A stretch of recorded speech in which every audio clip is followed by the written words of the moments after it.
but they are Khazars. A majority of them have no connection at all to the Levant. A large majority, not 10%, less. It said they actually went, their entire lineage only goes down to 4 European women. And those 4 European women were actually European. They were not Jews. And you will find that in the article I sent you, uh, uh, Moses. Yeah, so we talked about this before. Eliezer ben Harkinas was a rabbi, was a sage of the Tanaim, which is during the early first, second centuries, and the word Tanaim means to repeat what one was taught or to learn. So they were like teachers, right? The Tanaim. The beginning consonants is Tav and Nun. The same beginning consonants for Tanin, or I think it's how to pronounce serpent. Serpent in Hebrew is Tanin. Tanin is it's the Tav, the Nun, and then some other consonants go after that. So the Tanaim and the Tanim are basically similar with the first two or three consonants. It's interesting how the word Tanim in Hebrew means serpent, and the word Tanaim is referred to the first, second, and third century early sages that were teachers of the Mishnah.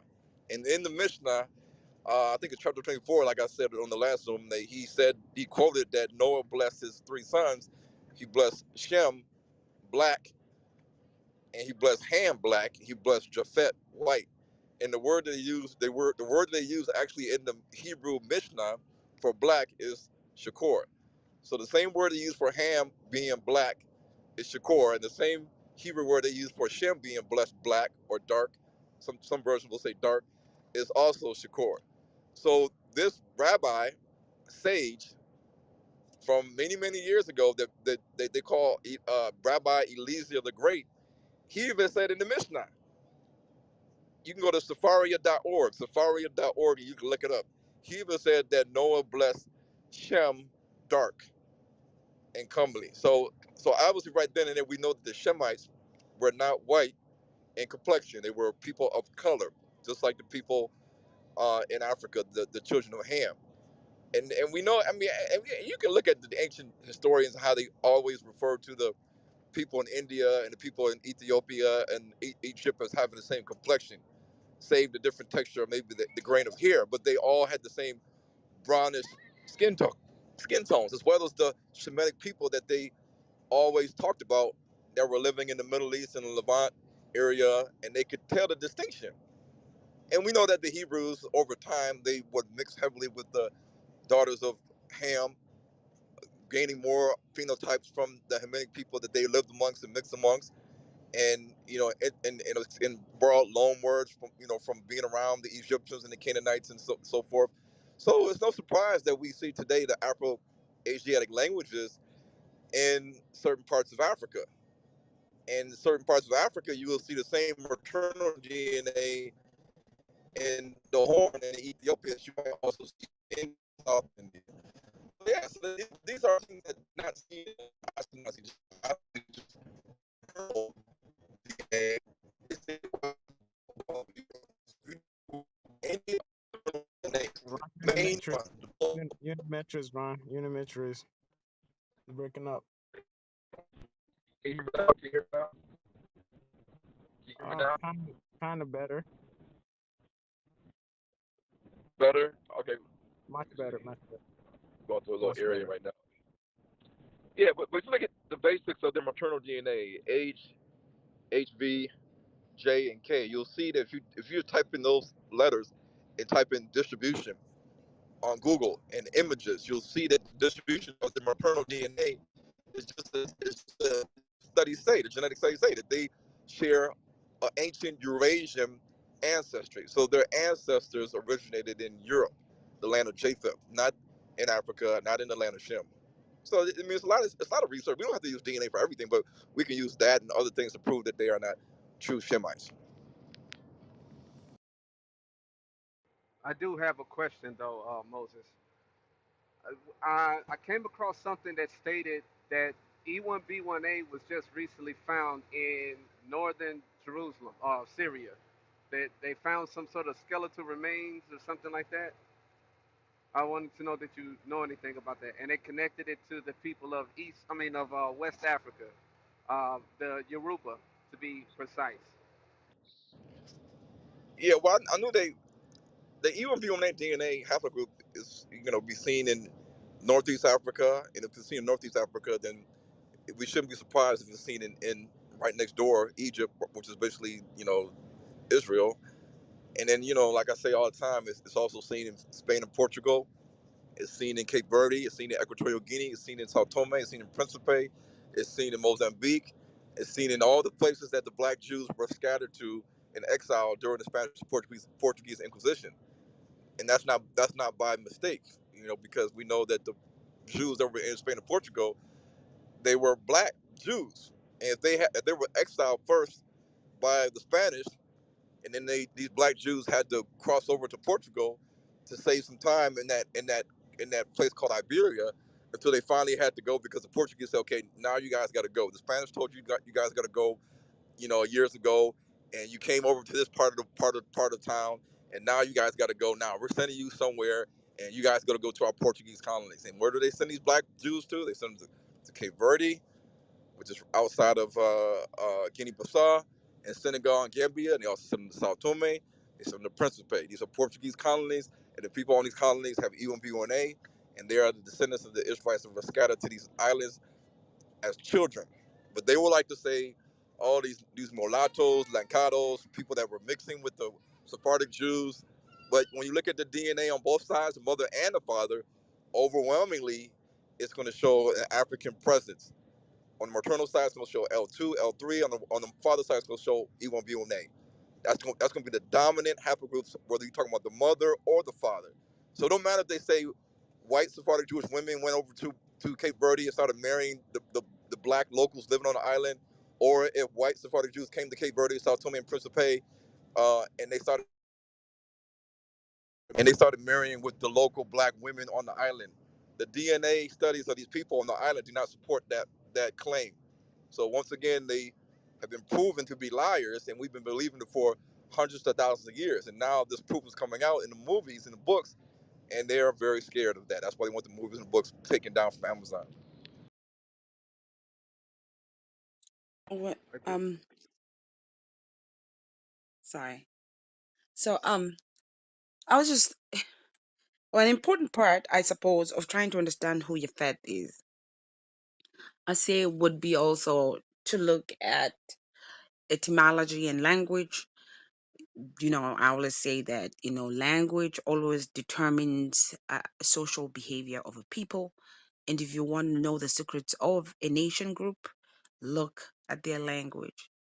Now, if you look at the word Yafet, Yafet, who was, I think, the eldest son of Noah. The one that Brother Ron was saying, the Mishnah says that he was white. Now, his inheritance was that he would expand in the tents of Shem. Okay, he would expand in the tents of Shem. Now, when you look at tents, of course, we know tents were dwelling places like a home, especially for uh um should I say pastoral groups. You see, like Jacob and Israel, basically they kept they were pastoralists as well. So it was important that when they took the animals to graze out, they would make tents out of animal skin. So that would just mean a primary dwelling place. But also Israel works on the prototype of the religion is built on that prototype of pastoralists, a shepherd and the people, and then the tents. So even when it comes to Issachar, part of his blessing would be something to do with the tents, and that meant that there were scribes, something like that. So now, when you look at that promise upon Yafet, and you see that he's going to expand in the tents of Shem, that to me also equals in terms of expanding, in terms of their knowledge base. So they will expand using the knowledge base of the tents of Shem. Now, let's look at the name Yafet. Of course, we know Ya is a short form, or should I say, yeah, it's a shortened version of Yod He Vav He, the tetragram, and then you have the word Pata in Hebrew. Now, the word Pata in Hebrew means to acquire, but it's not just to acquire; it's to acquire formlessly, okay, without form, to acquire without plan, without really thinking about the basis of a situation. So it's just it carries the idea of expanding formlessly for the purposes, should I say, of survival, or yeah, it's expanding formlessly. So when something expands formlessly, that's not good because you don't really have control over it. All right. Now, hang on a second. I even have let me just read this commentary here really quick, and I'll show you something about Yafet. Right here. Give me a second. Okay, so it says it comes from the Hebrew word pata, to grow big with whatever, okay, by any means. That it does not look like it's consensual, okay, if it's growing by any means. Okay, so the verb pata appears to describe the process of slowly but surely growing wider without investing much critical thought in the quality of the substance that is acquired. Okay, now if you look at another root that pertains to the word yafet, is the word pate. Pate means to beguile or deceive. Strange, ain't it? Now, when you come to the Swahili language, the word pata means to acquire or to go somewhere and find something and take it. Pata, it means to find something and take, like treasure. So when you look at the root word, not only using Hebrew, but even Bantu, it doesn't give a very consensual, or should I say a very good um concept or notion that your faith is expanding by just means. He's expanding by any means necessary in the tense of Shem. So just food for thought. Thank you.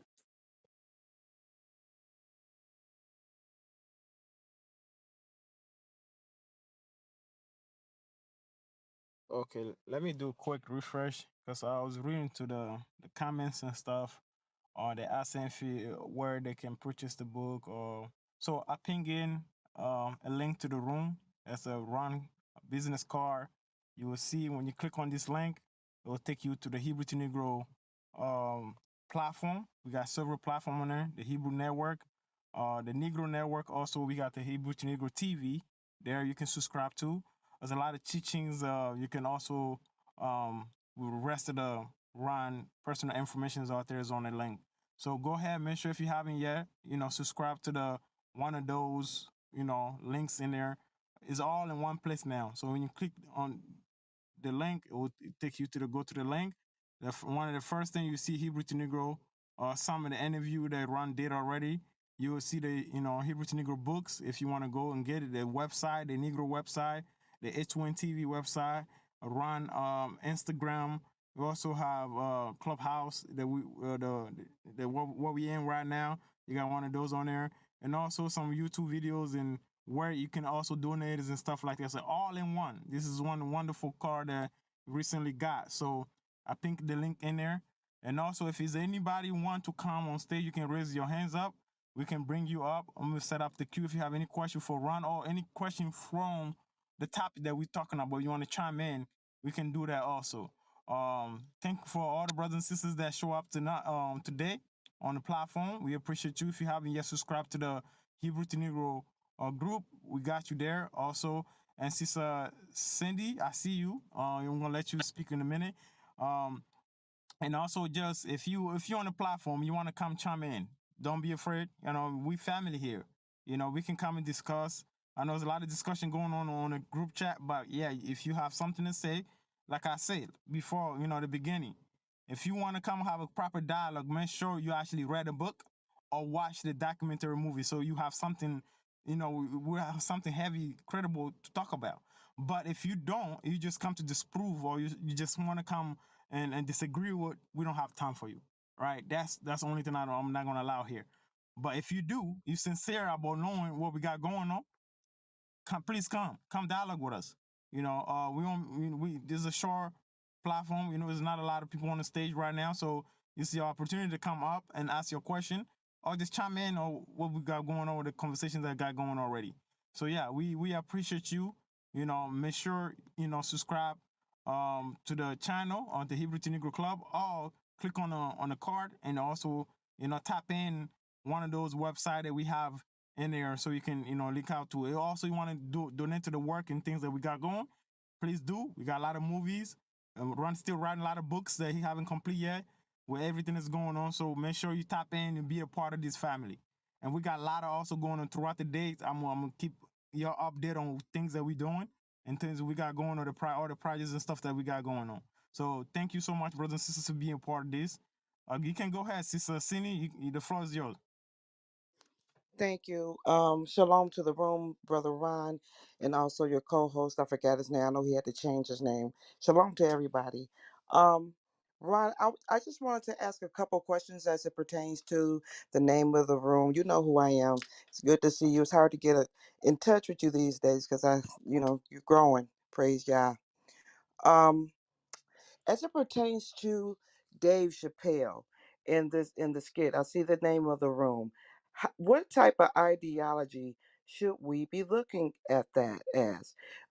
There has been a couple people who've placed their concerns on different platforms that he shouldn't have said a thing, but I do kind of understand. On the flip side, it gives exposure to what we're trying to do here. um can you kind of get expound on that, on how really we should be looking at that? I got three questions in one. I'm going to try to quickly get them out, and hopefully you can just rattle off what the answers are, because I don't want to hold anybody else up. I sent you a couple messages. I'm sure you got them. Typically, like I said, you answer right away, but I know you're probably getting all kinds of messages now.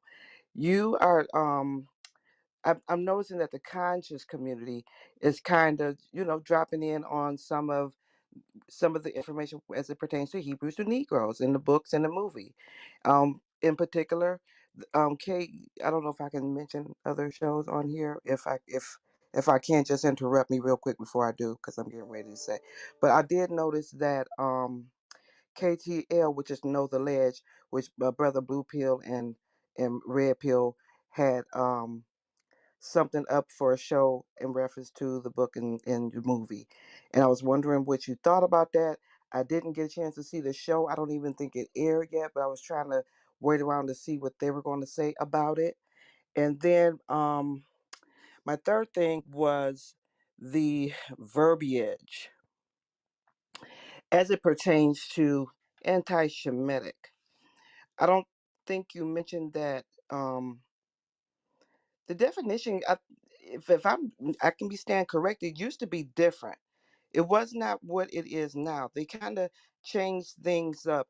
I wanted to know what you thought about that, and I want to know what you think about Trump, because he signed something in last year, well, when he was in office, as it relates to the Jews. And I'm thinking a lot of why we getting a lot of, the pushback would have came anyway, but why we getting a lot of pushback because of that, of what he signed in last year. And I'm done with the mic. Thank you for hearing me. Well, when you look at Dave Chappelle, he already knew, like, back in the day, how Hollywood was ran. Um, when you look at a lot of his old tapes, the Dave Chappelle show, I mean, he would break the stuff down, and even when he talked about the black celebrities having to wear a dress, and he knows that the Hollywood is, they have a lot of Jewish people at the top as executives, and he talked about how, why does a black man always got to wear a dress in the movie? Why does Charles Barkley, Shaq, LeBron James, Larry Johnson, and others, why they have to wear a dress, like it's supposed to be comical and funny. And he knew how Hollywood is. He knew how the media is and how how they get down. The same thing with Cat Williams. So I think that when he because he has a platform the way he does, and he's been following the news, seeing how they've been lynching, flogging, and trying to buck break Kyrie Irving, and whether he saw the movie or not, I believe that Dave Chappelle knows that. Bottom line about the movie is that they don't want us to know who we are. Our identity is a problem for them knowing. They don't want us to know who we are at the end of the day. And so by him being a comedian, he can sort of get away with joking about things that may seem sensitive to other races, religions, or sexes, whatever you want to call it. Because he might touch on homosexuality, he might touch on white, black, whatever. And so he knew that he can, as a comedian, he can kind of get away with certain things. And some people saw what he did as offensive, but in actuality, what he did was he actually said the name of the movie to millions of people listening, even though he mispronunciated it. I mean, I guess he could have said the whole thing the exactly way it's read, but notice how he said it, and Obama didn't say it. He said Obama when he mentioned it, he said anti-Semitic film, and you can't believe everything you hear on TV or on the internet. So Obama knows about this movie and book and all the hoopla it's getting with Kyrie Irving. Dave Chappelle knows about it, but he talked about it in a different manner, and I think he did that on purpose. But because he also talked about the Holocaust as well, and then also black people, how we shouldn't be canceled out when we have issues going on in our society, and we have history that it seems like our history doesn't matter, but then in terms of the Holocaust, that's the main thing that got Kyrie Irving in trouble because he's supporting a film that they say denied the Holocaust, and it doesn't deny the Holocaust. And so, and like he said in the beginning, he said there's two words you can't say in Hollywood is the Jews. You can't say the Jews. But we all know that in Hollywood and in the mass media, people can call us the N word. They can say the word like monkeys and you people and they can blatantly do stuff on TV and social media and nobody's asked to apologize for that. And it's funny because when you look at the Talmud is sold on Amazon. And in the Talmud, like I have in my books, the Talmud has various scriptures or verses where it says that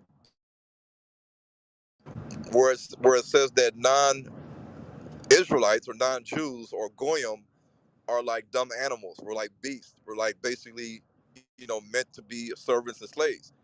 And so there's a lot of things in the Talmud that people don't realize that we could ask them to apologize and to take down the Talmud off of Amazon because it has a lot of things in it that are anti-black. Um, Moses, Brother. on that note, there was a movie that came out in 2020. If anybody remembers it, it was called Ruthless, and it was a combination of Tyler Perry. Hold on, brother Leon. I don't think Sister Cindy finished Yeah, he's speaking. not done answering my three questions, brother. Then I'll just sit down Uh, and let you take the floor, okay? So Ron, just to reiterate, if you could talk about the conscious committee with blue pill and red pill, and then that little law that Give me a second. Hold Trump on. signed in. Thank you. I'm sorry. Give me a second. Hold on. Well, in the meantime, brothers and sisters, like I say, if you want to come dialogue, please raise your hands. We're gonna bring you up. This is a family room. This is if you into Hebrew to Negro, if you're here, you're already, this is the unity we want to see happen. And with Hebrew to Negroes, since we're going home, we're gonna be going in Africa. That's what the Hebrew to Negro headquarters is gonna be at. So that therefore, we like to operate with certain type of respect. We don't like to talk over each other, especially we don't want to interrupt our sisters, our moms. We want to have respect for each other. We gotta make sure the language we're using, because we do have family, we have children that listen. In this type of discussion that we have, so we got to make sure that using the curse word is very important. In these type of rooms that we be having, and just to keep it clean. proper dialogues. We can disagree and not agree. That's okay, but let's not start calling each other names and things like that. So yeah, if you haven't yet subscribed to the club, it's on top. It's a Hebrew to Negro. Make sure you click on the link on top, and also the link that we have in the room. If you want to support the work, we have the H1 TV. Also, we got the Negro Network. If you want to go directly and purchase the books and the DVDs and stuff from there, that's where you can go at and get it done at. And so yeah, this is a great room you're having today. But so far, if you want to come and chime in, if you have any question for Ron, make sure you come on stage and let's have a proper build. Let's build together.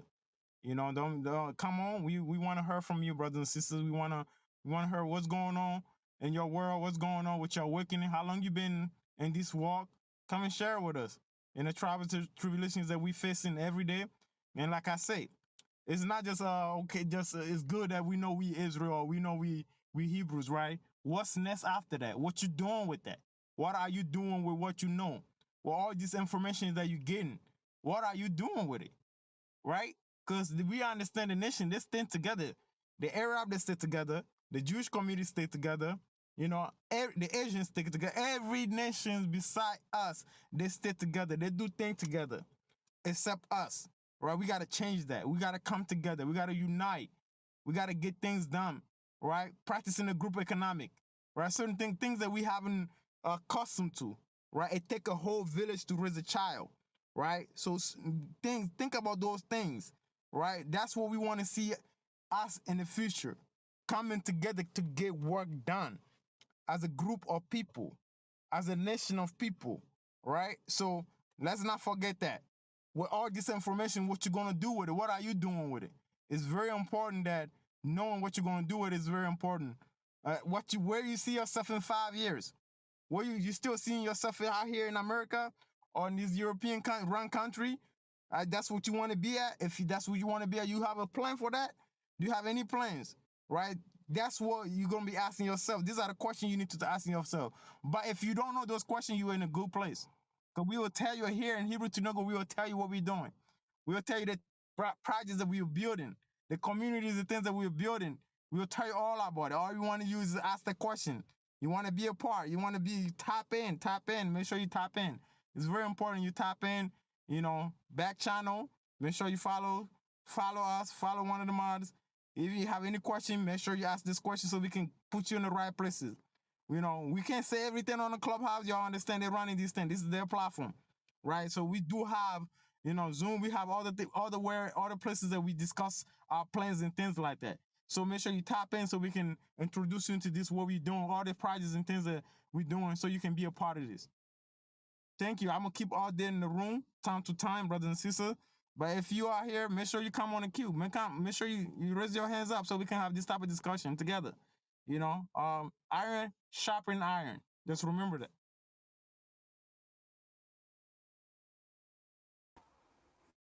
Hey, Back, Ron. I think he's still busy. I think he's still doing something. I know he got his children with him, so yeah, he's always busy around them. Hey, Brother Kofi. Brother Benjamin, what's up? What's good? Talk to me. Hey, thank you for allowing me on stage.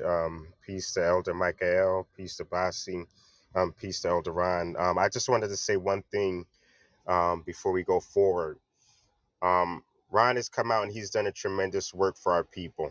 Okay, and that shouldn't go without being rewarded.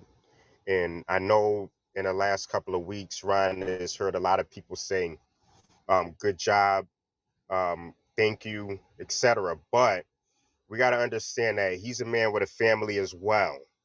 So goodwill and good wishes don't get the rent and the bills paid.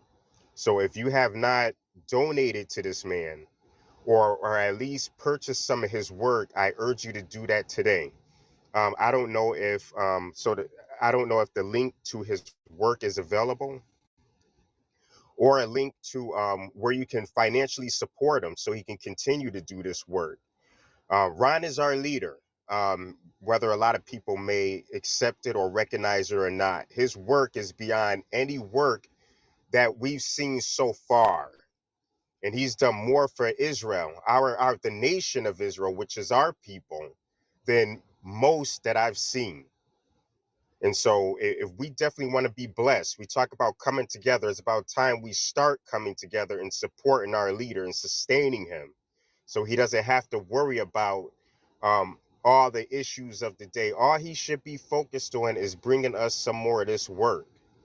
You see what I'm saying? So if you have not donated to him or purchased some of his work, I urge you to do that now. Because if we don't sustain our leaders, nobody else will.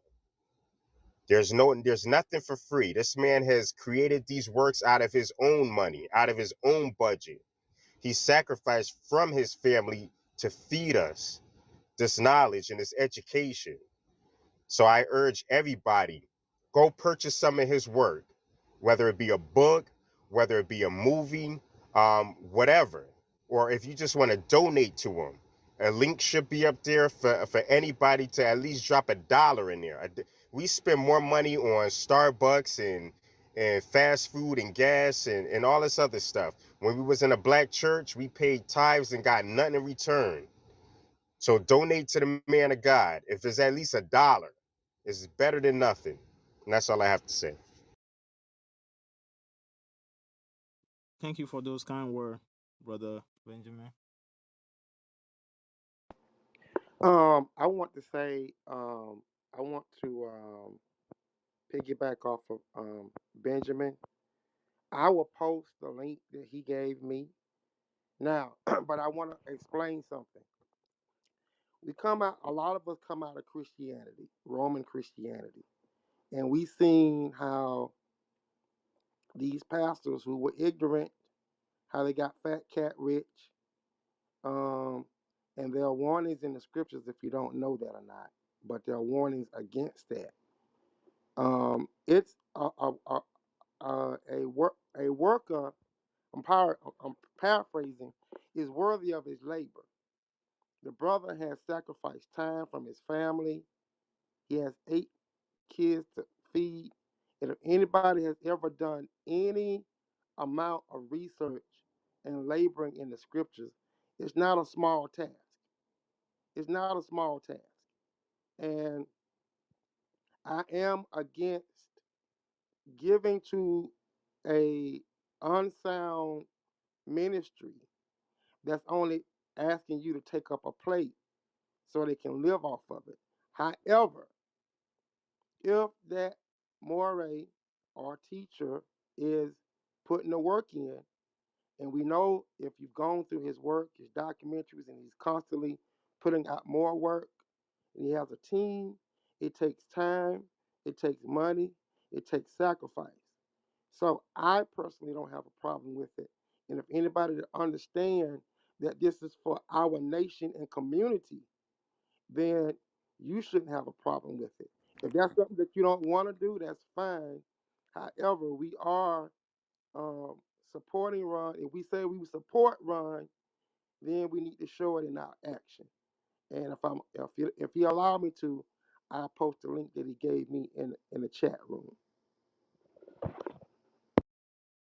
All right, I'm back. I'm back, Kobe. Sorry. Okay. Yes. The link that I post in the room got everything's on there. Like I said, got all the where you can donate. Personal. It got also where can you get the book, the Hebrew to Negro books on there, direct links. We got the Negro Network links in there. We got the website H1TV links in there. We got his Instagram link in there, Clubhouse link in there, other Hebrew to Negro, work in there. So yeah, if you want to donate straight, everything's on this link. This is like it's like a digital business card, right? So there is no excuse. You click on this link, it will take you to variety of where you need to go at. Right, this link right there, get it all done at one place, all done. Is everything's on there here where you can support the work, where you can watch the movie, where you can purchase the movie, is all in one. Right, I usually post the H2N TV link in there, but this one is much better because you get everything in one. It's digital business card, right? Digital business card. So make sure check the link out. Just click on it. It will take you straight to the page all the pages that you want to check out, it will make sure you check it out. So yeah, I just want to put it out there. But Ron is back. Go ahead, Ron. Yeah, one other thing I want to it really doesn't require a lot to understand what's happening right now. If you look at the Daniel statue, I believe in Daniel chapter 2, we know that we have the iron in the upper thigh, and then you have the iron and clay. The iron and clay represents the divided Roman Empire or the new Roman Empire, because the old Roman Empire was that of iron. Back in the Iron Age, they learned how to forge iron and steel. That's what the Romans did best. And so now, when you look at the history, the Romans and their empire was invaded by the Gothic, barbarian, Germanic people. And so those are the people you see today ruling over Western and Eastern Europe. And the same people, when you talk about the barbarians, the Germanic, even the Turkic people, because the Turkic people also came, the Ottoman Turks, they came as well into Eastern Europe. And the Turkic people are synonymous with the Khazars or the Tatars and the Scythians and the Saka and the Khazar and the Siberians and the Sogdians and all these different names that they have for these Turkic tribes. And so when you look at the whole of Europe, and even going into the Baltic areas and Russia and Eastern Europe, you're going to see that the dominant languages of Eastern Europe, Western Europe, and the Caucasus region, and even the Baltic states and Russia, you're going to see it's derived from a Turkic, Slavic, and Germanic language. So when you look at that, you're going to say, okay, well, English in America, we speak English, and English is one of the most dominant languages in the world, especially with the colonizers. But we also have Portuguese and Spanish. But we know that in terms of the Romance languages, the major Romance languages evolved from Latin is Spanish and Portuguese. The ancient Frankish Empire or kingdom was originally a Germanic barbarian kingdom, and today they will label French as a Romance language, when in reality the Frankish kingdom, aka France, was a Gallic, Celtic, Germanic, barbarian people. So when you have Magna Germania, Germany's right next to France. So when you look at all the different islands, you look at Scandinavia, you look at Russia, the Baltic states, you look at Central Asia and other areas, people that are in Turkey right now, they're speaking the Turkic dialect or Turkish, Arabic, Slavic, Germanic languages. And so when we look at who's ruling right now, the Rothschild family is a Jewish banking family of German descent. German descent. So when you look at United Kingdom, you look at Britain, Scotland, Wales, you got to understand that these Germanic people took over Europe, including the Turks and the Slavs. So when you look at the Slavic languages like Russian and Belarus and all these different areas, you're gonna say, well, wait a minute, these are all different nations other than Greece and Rome. Greece and Rome had their day. They had their day, and they conquered, they fell. Persia had their day, they conquered, they fell. Babylon and Assyria had their day, they conquered and they fell. Rome had their day, they conquered and they fell. Whose day is it now? It's the people that's ruling these lands that are of Turkic, Germanic, Slavic descent. When you look at Yiddish, Yiddish is a mixture of Hebrew, learned Hebrew, with the mother tongue or ancestral tongue of Germanic, Turkic, and Slavic speaking people. So when Ezekiel 38 mentions these other nations, Gog and Magog and Meshach and Tubal and Gomer and Togomoth, they're telling you who is going to amass and gather this large army. And in addition to gathering this large army, they're going to also say, hey, we need the Cushites, the Puttites, and the Persians to come together with us to fight the Israelites, the true Israelites. We're the true Israelites. They're not in Israel. They're not in China. They're not in Russia. They're not in Eastern Western Europe. They're not in Scandinavia. They're not in Iceland. They're not in Greenland. They're not in China. They're not in other areas. They are in the diaspora and in sub-Saharan Africa. When you look at sheer numbers of people that have the same DNA as African Americans and Afro Caribbeans and Black British, you're gonna see those people are in sub-Saharan Africa. So if you take the DNA of Haitians, Jamaicans, Barbadians, Antiguans, Bahamians, Trinidad, people from Trinidad, people from America, the Garifuna, the people in Colombia, the Palenque people, Afro Latinos, you take their DNA, have their you're going to see sub-Saharan Africa. So even though we're part of the diaspora, we are still the remnant of the larger body of Israelites that have our same DNA in sub-Saharan Africa. So if the nations, Gog and Magog, want to bring a fight to the Israelites in the last days, the battle of Armageddon or Gog and Magog, these nations are going to have to seek to destroy the true Israelites where they are centrally located. They're not going to be scattered all across the world because Gog and Magog is not going to do a seek and destroy mission to hunt down all the Israelites scattered all over the whole world, because the Bible says that we will be regathered back to our own land. We'll be brought back to the land of our forefathers, our ancestors, the land that he gave Abraham, Isaac, and Jacob. We know that land is not Australia. We know that land is not the Pacific Islands. We know that land is not Melanesia, not Caribbean islands. It's not Haiti. It's not Jamaica. We know that promised land is not America. That promised land has boundaries, and part of those boundaries is the Nile River.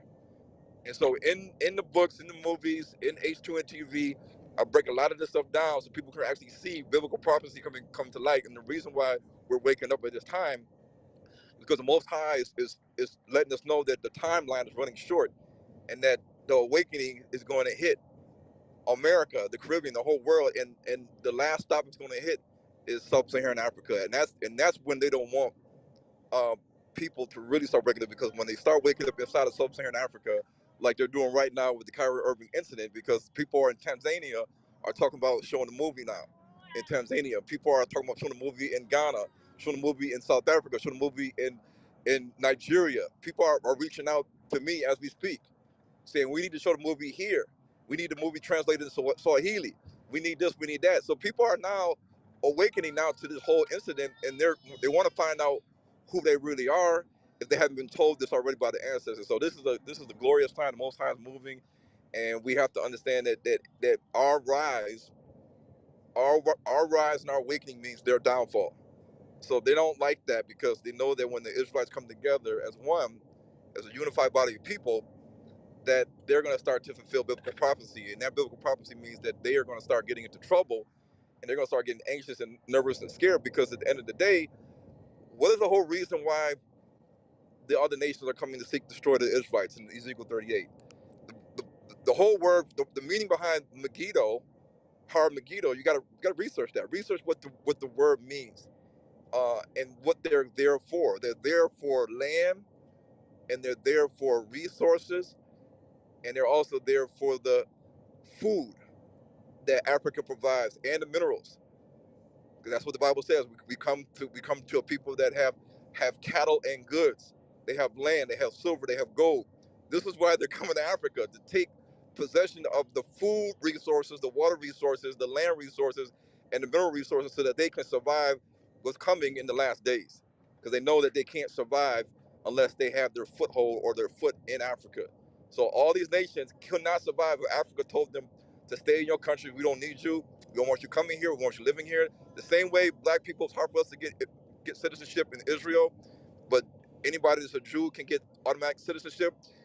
They don't want to be excluded out of Africa, because that would mean that they're excluding them out of the resources, out of the land, out of the labor, out of the consumerism, out of so many things. And they can't have that, because if Africa was to stand up and say, we don't want to deal with Russia, India, China, Europe, or any other nation, because we're self-sufficient, because we're all working as one, people are going to start getting mad. They're going to start getting mad, because people do get food imports from Africa. Saudi Arabia, the Middle East, other areas, they're getting a lot of imports for food and other things from African countries. And they understand that they need Africa to be asleep and to be controlled as long as possible, because that's the only way they can dominate and continue to rule. So once Africa wakes up and they get rid of this white Jesus, and this stronghold of Roman Catholicism and understand who they really are and connect themselves back to prophecy, because majority of Africa, at least sub-Saharan Africa, is Christian. So they believe in the Bible, they believe in the New Testament and the Old Testament. So they just have to understand who they are and connect themselves back to the prophecies that's listed in the very Bible that they read, or they're being misinformed by the white pastor, by the black pastor, by whoever that's teaching them incorrectly. That's right, man. The blacks was the Jews the whole time. Y'all niggas is the smartest and the hardest. Hi guys, can I go next please? My boys will come home soon, so I don't want the background noise to disturb you. Kofi, Ron, how are you guys doing? May I skip the line and go next? Go ahead, Sister Sade. You can go ahead. Go ahead. If you got Yes. church, so Thank go you ahead. so much, Kofi. I don't know why you have a new account. I hope they didn't ban you on the previous one. Yes, But I they would. did. They always Oh, do. It's okay. oh, I'm back now, so you know I'm me. glad you're They back. like my Yeah. voice on here. Yeah, no, we should keep track of those because people don't realize how many times you're being banned and you're coming back. But anyways, I wanted to speak about the Queen of Sheba, but Ron just said something very significant, and I'll give you an example when it comes to my home country, Ethiopia. So right now, if it wasn't for Ron's documentary, especially part two, I wouldn't have made the connection with the United Arab Emirates. So the UAE people, now thanks to Ron's documentary and research, I understand where their lineage comes from, and they're the same as the Ashkenazi Jews, Ron can explain that better. But guess what? The UAE and Israel are actually investing in a lot of farmlands in Africa. They have secured huge land in Uganda, in Kenya, Nigeria, Ghana, Cote d'Ivoire, Senegal, even Ethiopia. They're working on that. They're already working on it. Sudan recently. In fact, the UAE just invested a huge chunk of money to even include the port of Sudan so that whatever they're harvesting goes straight to the port and then, gets shipped out to the UAE. So everything that Ron just said is actually happening right now.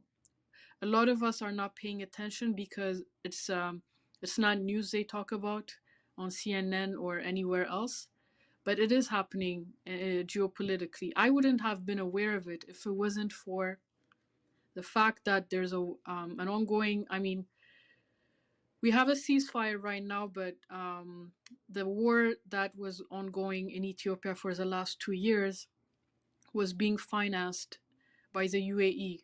The UAE supplied over 100 cargo planes of weapons for Ethiopians to kill each other. And so, yes, they're making us kill each other.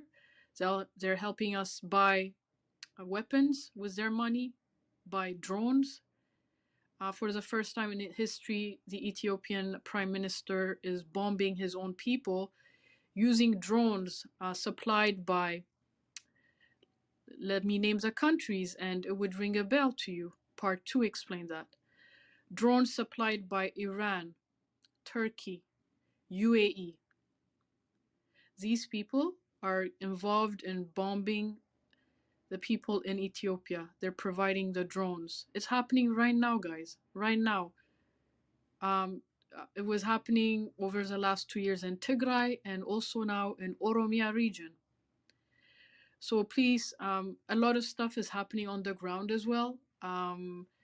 Especially if you focus on Ethiopia, everything that Ron is telling us, you can see those actors that their invisible hands are there. Let me go back to the Queen of Sheba. I started.